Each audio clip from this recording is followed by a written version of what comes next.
할렐루야. 먼저 두 가지 광고 말씀 좀 드리고 오후 대의로 문답을 나누겠습니다. 일단 첫 번째는 아까 오후 예배 후에 셀별로 장로님, 권사님 다시 돌아오시라고 하는 이름하여 러브레터를 셀별로 좀 적었는데 혹시나 우리 청년들 또 학생들 러브레터를 쓰지 못하신 분은 예배 끝나면 들어가시면 왼쪽 편에 회의실이 있습니다. 그 종이에 러브레터 종이가 빈 공간이 있거든요. 여러분의 사랑을 담아 우리 장로님, 권사님 빨리 오시도록 우리 학생들까지 우리 손주들 사랑 어딨나 잘 써주시길 부탁드리겠습니다. 그리고 한 가지 더 지금 우리 이제 PTS 우리 기도 훈련 학교를 지금 이제 시작을 하고 있는데 이제 1주차가 딱 됐습니다. 근데 혹시나 깜빡하고 또는 기회를 놓쳐서 여러분의 이름을 게시판에 안 쓰신 분 있으시면 아직까지 이제 서론만 지나기 때문에 얼마든지 오실 수 있다. 들어오시면 되겠고 참고로 말씀을 드리면 우리 PTS 훈련의 핵심 골자는 성경 공부가 아니라 기도 훈련입니다. 그래서 지금 우리 훈련생들에게 하루 2시간의 기도의 미션을 드렸어요. 몇 주간 동안 하냐면 12주간. 그러니까 11월 말까지 평일 월요일부터 금요일까지 하루 2시간의 기도 미션을 드렸는데 물론 새벽기도 포함해서 미션을 드렸고 이제 대부분 우리 훈련생들이 아주 충실하게 수행을 하고 있는데 제가 봤을 때 여러분의 인생 가운데 하루 2시간의 기도를 하기가 어렵습니다. 한시라도 젊을 때, 한시라도 건강이 있을 때 하나님 앞에서 영적인 마일리지를 좀 쌓으시면 그 쌓아놨던 것들이 나중에 여러분 앞에 아주 기묘하게 쓰일 날이 옵니다.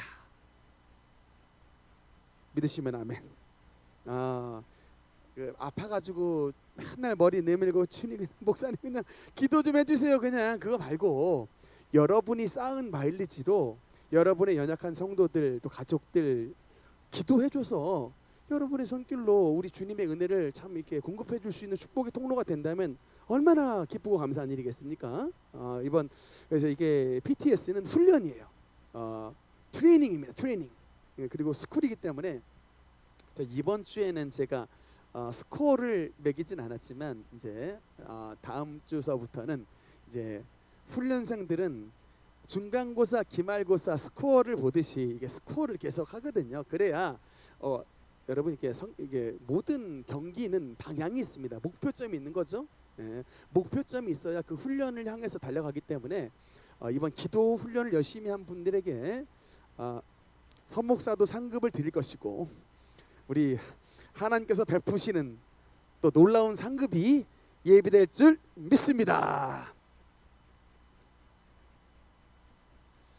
네, 오늘은 대요리 문답 7번째 시간입니다. 웨스트민스터 대요리 문답 7번째 말씀을 보겠습니다. 문 9번 신격에는 몇 위가 있는가?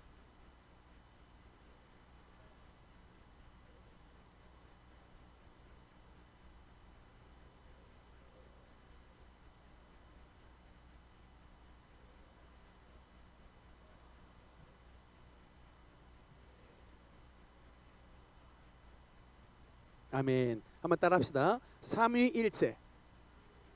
삼위일체. 네, 우리 기독교 신앙에 아주 독특한 교리가 있습니다.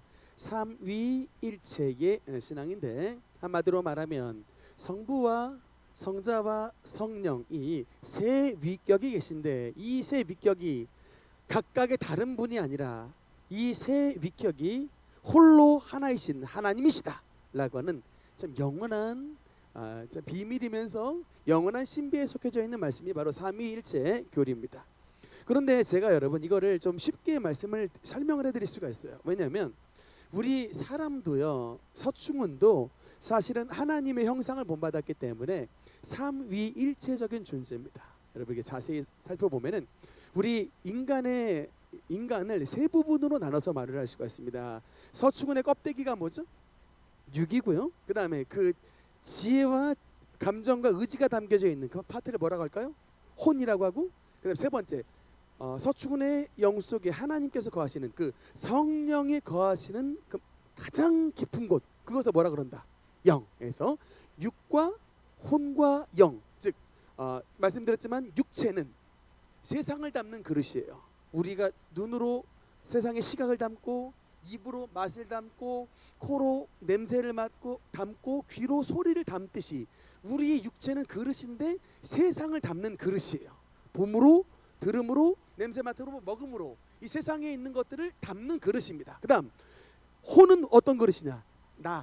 자아를 담는 그릇이에요. 나의 생각, 나의 의지, 나의 지식이 여러분 혼이라는 그릇 안에 담깁니다. 그 다음에 그 혼이라는 그릇 안으로 더 깊숙이 들어가다 보면 우리 하나님을 담는 영이라고 하는 그릇이 있어요. 그 영, 바로 그가 바로 하나님을 담는 그릇이다. 그래서 우리는 성경에 보면 우리 인간을 가리켜 그릇이라고 하는 표현으로 가리켜줍니다.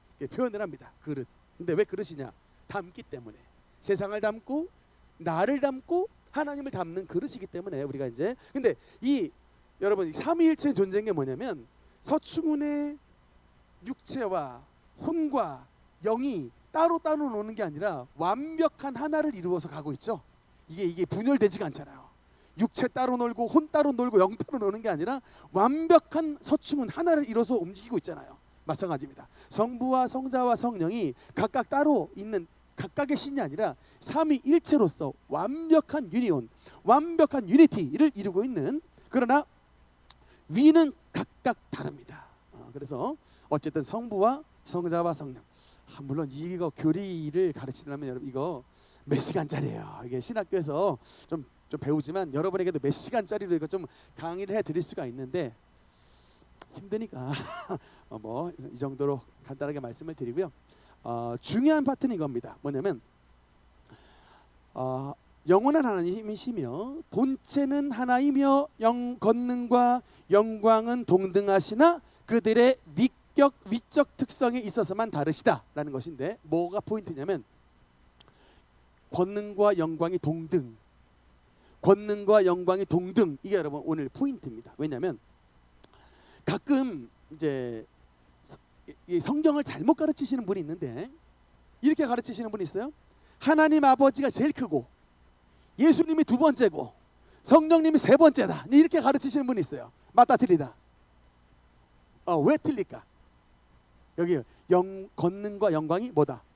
동등하시다. 다시, 이게 하나님 아버지가 제일 높으시고 아들 예수님은 두 번째고 성령님은 세 번째다, 이렇게 가르치는 게 여러분 이게 이제 이게 이렇게 가르치는 게 이단이야. 예수 그리스도는 하나님의 아들로서 영광과 권능이 동일하시다. 성령님도 하나님으로서 영광과 권능이 동일하시다. 성부, 성자, 성령이 한 하나님이시다 라고 신앙 고백해야 이게 여러분 100점 만점의 신앙 고백이 되는 것입니다. 믿으시면 아멘. 여러분 여호와의 증인 들어보셨죠? 위트니스 오브 제호바. 얘들의 문제점이 뭐예요? 바로 이 삼위일체를 부정합니다. 걔는 일신론이에요. 일신론.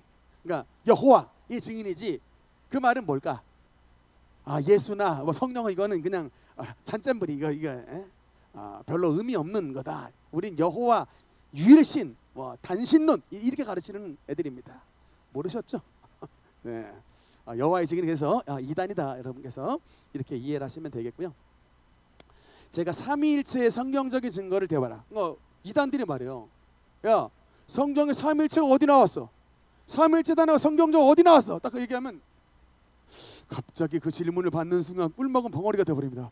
머리 극적이면서 야 진짜 삼위일체는 단어가 없는데. 근데 삼위일체라는 단어는 없지만 그 의미가 정확히 아주 명확히 나와 있는 말씀이 있으니 가장 대표적인 말씀이 마태복음 28장 19절 20절입니다. 우리 또박또박 읽도록 하겠습니다. 시작.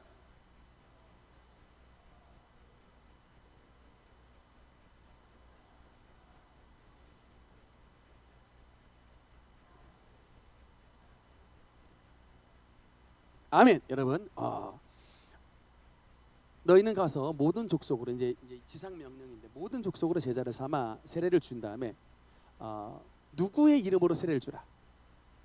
여기서 나오는 아버지의 이름, 아들의 이름, 성령의 이름, 아버지와 아들과 성령의 이름으로 세례를 주라. 여러분 아버지, 성부, 성자, 성령이 여기 들어 있습니다. 근데 그러면 일단 삼위는 들어 있어.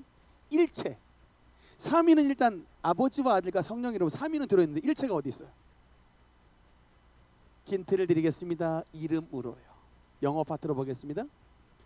In the name of the Father and of the Son and of the Holy Spirit로 써 있죠.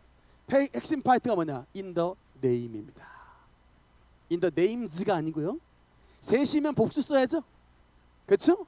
만약에 세 각각의 아버지도 따르고 아들도 따르고 성령도 따르다면 in the names가 돼야 되죠. 그렇죠. 그러나 여러분 복수인데 아버지와 아들과 성령 복수인데 그것을 받는 이름은 한 이름입니다. names가 아니라 name이죠. 그래서 성부와 성자와 성령이 삼위가 계신데 그 이름을 받는 건 복수가 아니라 단수 name으로 받았다.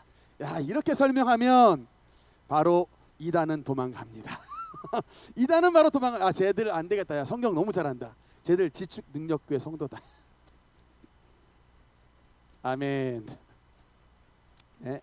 어쨌든 삼위일체에 대해서 물어보면 마태복음 맨 마지막 장 마지막 절 탁 꺼내 드시면 됩니다. 아버지와 아들과 성령, 성부, 성자, 성령 그 이름으로 세례 주라고 했는데 딱 말해버리면 바로 이단들 도망갑니다. 그래서 삼위일체 중요한 하나님의 교리 말씀인데 이제 오늘 10번 조금 이제 머리가 아픈 파트가 나왔습니다. 소요리 문답이면 소요리 문답이지 왜 대요리가 있느냐? 오늘 이제 삼위일체의 좀 특성, 구별된 특성을 잠깐 보겠습니다. 문 10번 삼위일체 하나님의 삼위의 구별된 특성은 무엇인가?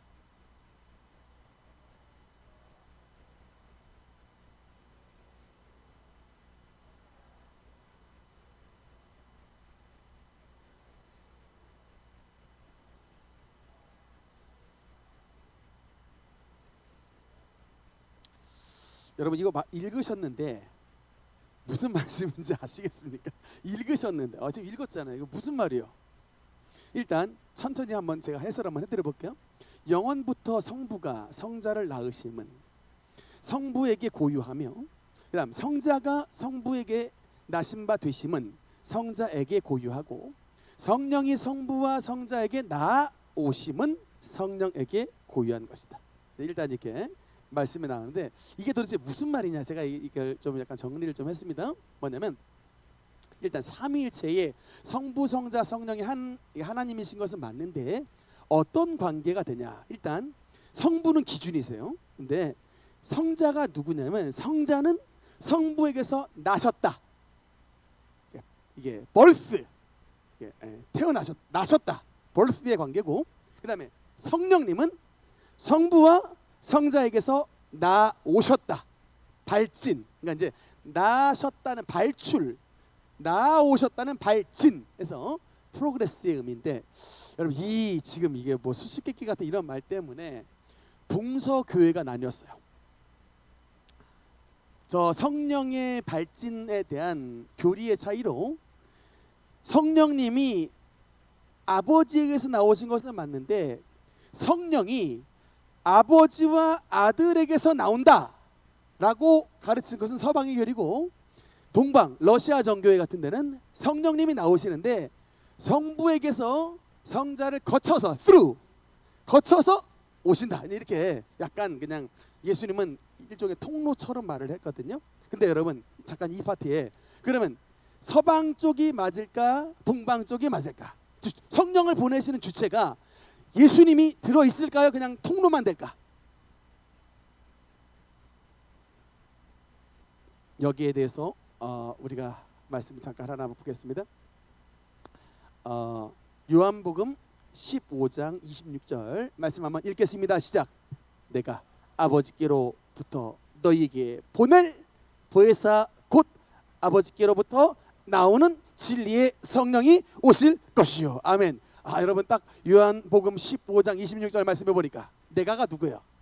예수님이잖아. 내가 아버지께로부터 너에게 보낼. 그러니까 여러분 단순하게 예수님은 그냥 성령님을 보내는 통로에만 불과한 것이 아니라 뭐다? 성령을 우리에게 직접 보내시는 주체다. 아멘입니까? 성령 받으시려면 여러분 그래서 예수님께 간구해야 되는 것입니다.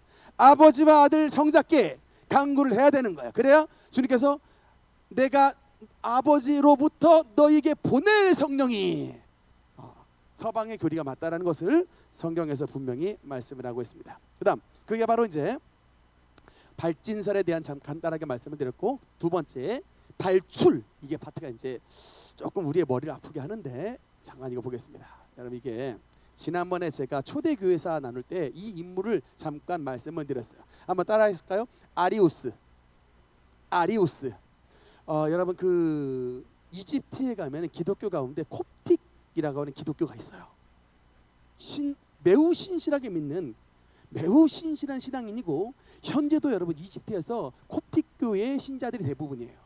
그리고 그 콥틱 사람들은 사회적으로 굉장히 그 천대를 받아가지고 온갖 하층민들이 하는 일들을 버티면서 하는데, 왜냐하면 주님을 사랑하는 마음으로 해요. 근데 안타깝게도 교가 아리우스의 영향을 받은 그 콥틱교야. 그러니까 이게 이 아리우스가 딴 게가 아니고, 예수님이 훌륭하신 분이긴 한데 예수님은 하나님의 피조물이라는 거예요.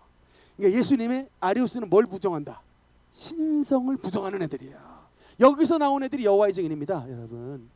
그러니까 무조건 예수님만 열심히 믿는다고 능사가 아니다. 너무 안타까운 거죠. 그 좋은 신앙 가운데 예수님을 조금만 바르게 믿었더라면 얼마나 좋을까라고 하는데, 부디 주님께서 그들을 불쌍히 여겨주셔서 그들도 천국으로 이끌어가고자 하는 것이 바로 선목사의 마음입니다. 네, 저의 마음은 그렇게 바라고 있는데, 마지막 때에 봐봐야겠지만 어쨌든 이 아리우스가 참 거짓 교사가 나타나면 교회를 이렇게 흘러나버려요.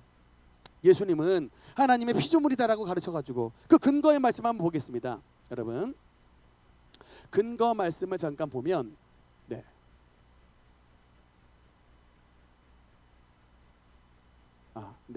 골로새서 1장 15절 우리 근거 말씀 한번 보겠습니다. 시작. 그는 보이지 아니하는 하나님의 형상이시요 모든 피조물보다 먼저 나신, 그러니까 이 말씀을 가지고 아리우스가 오해를 했습니다. 모든 피조물보다 먼저 나신 이가 하나님이시기 때문에 예수님이시기 때문에 예수님은 나신 분이다. 그럼 여기서 뭐가 착상이 됐냐면 여러분 나신 분이라면 태어나지 않았던 시간이 있는 거 아니야? 이 파트입니다, 여러분. 이게 아리우스의 주장이 바로 태어나기 전이 있었던, 그러니까 태어나시기 전에는 안 계신 것이기 때문에 신이 아니라는 얘기예요. 신이 아니다. 이거를 가지고 주장을 해서 이제 먹혔던 사람들이 이제 아리우스파를 하나의 형성을 해가지고 아주 기독교의 또 일파를 이뤘는데, 그래서 이제 중요한 교리가 뭐냐면요, 그 영원전 나심에 대한 교리입니다. 영원전 나심. 이게 뭐냐면요, 써놨죠? 하나님의 아들은 아버지로부터 영원히 나셨다. 만들어진 것이 아니라 영원히 나심을 받은 것이다. 그러니까 주님께서 하나님의 아들로서 나셨지만 주님께서 안 계신 시간이 없다는 거예요. 영원부터 나셨다라고 하는 이 중요한 교리가 이때 이제 형성이 돼서 일반 아리우스나 이단들이 주장하는 예수님이 없었던 시간이 있기 때문에 예수님은 하나님의 아들이 아니다라고 주장하는 그 교리는 틀렸다는 것이죠. 여러분 성경에서 보니까 이게 단순히 교리가 아니라 성경에서 이 말씀이 있어요. 요한복음 17장 5절. 조금 어렵죠? 5절 한번 읽겠습니다. 시작. 아버지여, 창세전에 내가 아버지와 함께 가졌던 영화로서 지금도 아버지와 함께 나를 영화롭게 하옵소서. 아멘. 여러분 바로 이 말씀입니다. 요한복음 7장 15절에 나와 있는 예수님이 기도하잖아요. 아버지여, 창세전에, 세상에 태어나기 시간이 있기 전에, 공간이 있기 전에, 물질이 있기 전에, 창세전에 내가 아버지와 함께 가졌던 영화로서 라고 말하잖아요. 영원전 나심입니다, 여러분. 영원전 나심. 영원전에 나셨다. 하여튼 이게 우리들이 별로 궁금해하지 않은 주제가 되겠지만 어쨌든 예수 그리스도의 신성을 부정하려고 했던 무리들이 오래 초대교회에서부터 있었기 때문에 이런 교리의 정립은 매우 중요하다. 근데 우리는 뭐 고민할 거 없고요. 하나님과 아들 예수님과 성령님은 동일하신 삼위일체 하나님이시다. 믿습니다. 그러면 되는 겁니다. 할렐루야. 네. 그래서 오늘 이제 요한일서 5장 1절 말씀 읽으면서 마무리하겠습니다. 읽겠습니다. 시작.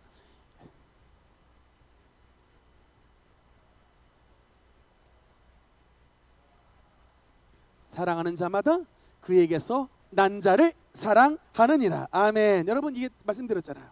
아버지와 아들과의 관계는 아버지는 뭐다? 낳으신 이, 영원부터 아들을 낳으신 이고 아들은 뭐다? 그에게서 난 자. 요한일서 5장 1절이 그에게서 난 자가 바로 누구다? 아들 예수 그리스도를 말씀하시는 것입니다. 그러나 그의 출생은 시간 안에서의 출생이 아니라 영원 전의 출생이심으로 영원하신 하나님이시라는 것입니다. 할렐루야. 좀 어렵지만 오늘 여기까지 말씀을 드리겠습니다. 기도하시겠습니다.